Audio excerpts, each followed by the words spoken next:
As the semester winds down at Harvard University, another blow from the Trump administration, which announced today $450 million of cuts to grants. That's on top of $2.2 billion already being stripped from the school. What Donald Trump is trying to do is punish universities for not bending to his political will. Ryan Enos teaches government at Harvard and is one of dozens of senior professors pledging part of their pay to help counter the cuts. Every one of those dollars he takes away is a dollar that's not going to educate the leaders of tomorrow. It's going to be taken away from cancer research. It's going to be taken away from research on other deadly diseases. Free Palestine! The cuts to Harvard come from the Federal Task Force to Combat Anti-Semitism, which accused Harvard of pervasive race discrimination and failing to protect Jewish students from harassment over campus protests of the war in Gaza.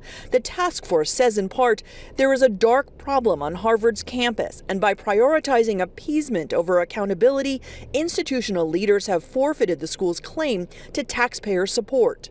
Professor Enos says the administration does not care about anti-Semitism. What I would ask people to focus on is the fact that these taxpayer dollars were not something that was there to make Harvard rich, for example. These are competitive grants that that experts awarded to Harvard because they said Harvard was the place that could best serve the American people to further scientific research. Harvard is fighting these cuts in court, and the next hearing is in July.